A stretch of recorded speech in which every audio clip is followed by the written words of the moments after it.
मैं आज ऐसे स्टूडेंट के बारे में बात करने जा रहा हूँ जो बिहार के एक छोटे से गांव से बिलोंग करते थे। इनके पिताजी बहुत ही गरीब थे। एक छोटे से पेट्रोल पंप पर पेट्रोल भरने का काम किया करते थे और पेट्रोल पंप पर दिन भर कड़ी धूप, बरसात और ठंड में काम करने का दर्द क्या होता है, इनके पिताजी अच्छे तरीके से समझ रहे थे। तभी उन्होंने सोच लिया कि चलो, मैं कुछ नहीं कर पाया, लेकिन मैं अपने बेटे को पढ़ा लिखा कर बड़ा अफसर जरूर बनाऊंगा, क्योंकि मैं नहीं चाहता हूं कि जिस हालात में मैं अपनी जिंदगी गुजार रहा हूं, मेरे बेटे भी ऐसे ही गुजारे।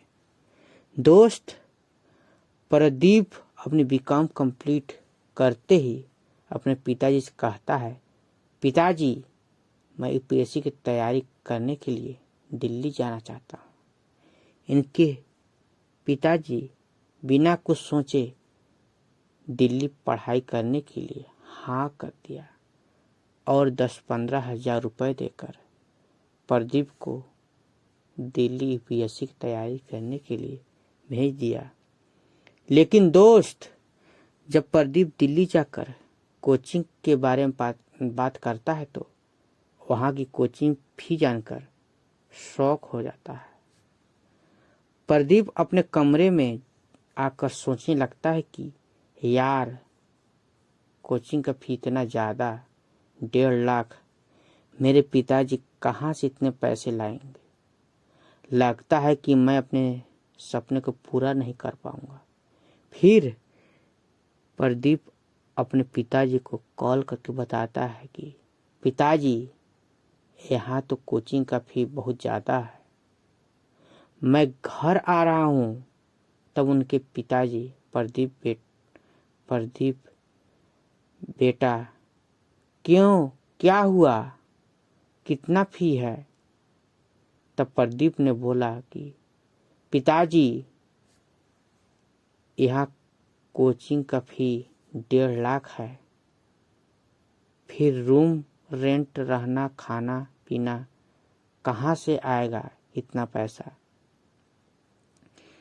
तब उनके पिताजी बोले कि बेटा, तुम टेंशन मत लो, तुम कोचिंग ज्वाइन करो और मैं पैसे 1 से 2 दिन में भेजता हूँ।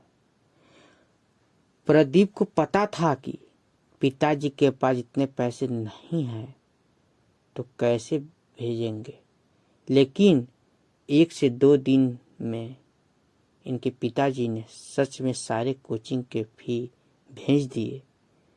तो प्रदीप हैरान हो गया कि पिताजी इतने पैसे कहाँ से लाए।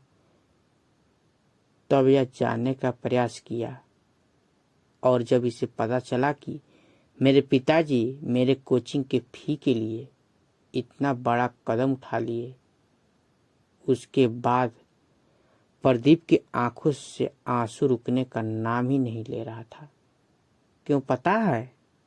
क्योंकि उनके पिताजी अपनी पूरी जिंदगी की कमाई से बनाया गया घर अपने बेटे की पढ़ाई के लिए बेच दिया और खुद रेंट के मकान में रहने लगे।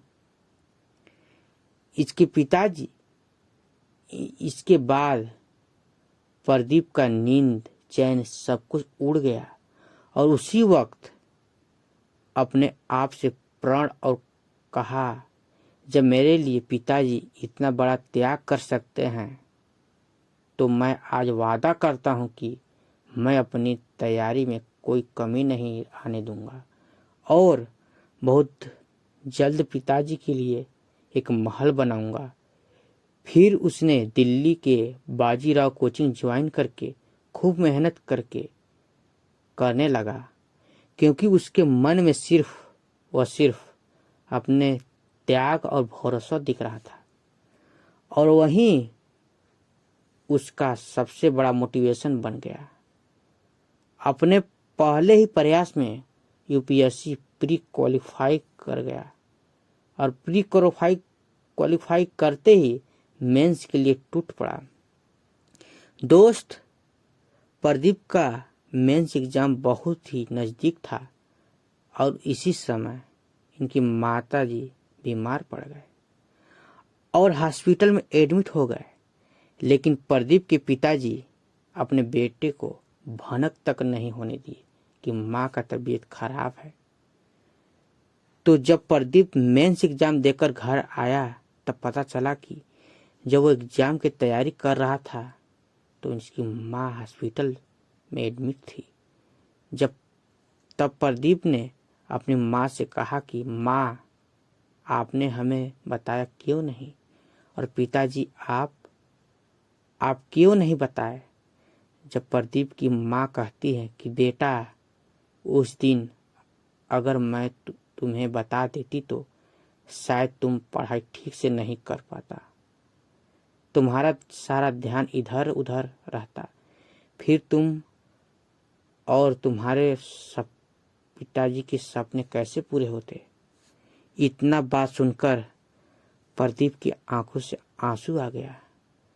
तब प्रदीप ने कहा कि माँ, आप टेंशन मत लो, आपका प्रदीप बहुत अच्छे से पढ़ाई किया है, बहुत जल्द आईएएस बनूंगा माँ।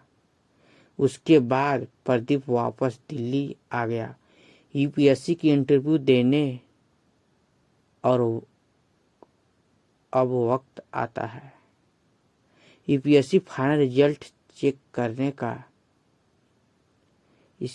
इसने अपना रोल नंबर डाला और चेक किया।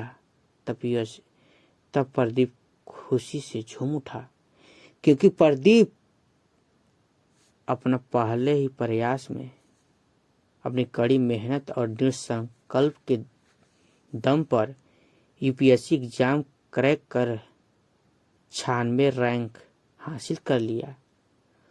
और जब प्रदीप अपनी सफलता का श्रेय अपने परिवार को देते हुए कहा कि मैं जितना संघर्ष अपने जीवन में किया उससे कई ज़्यादा संघर्ष मेरे माता पिता ने किया है।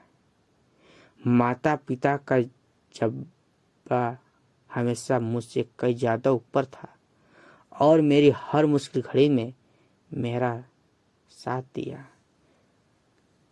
धन्यवाद दोस्तों। वीडियो अच्छा लगे तो लाइक शेयर सब्सक्राइब जरूर कीजिएगा। ऐसे ही मोटिवेशनल वीडियो सुनने के लिए हमारे चैनल को सब्सक्राइब कर लें। धन्यवाद।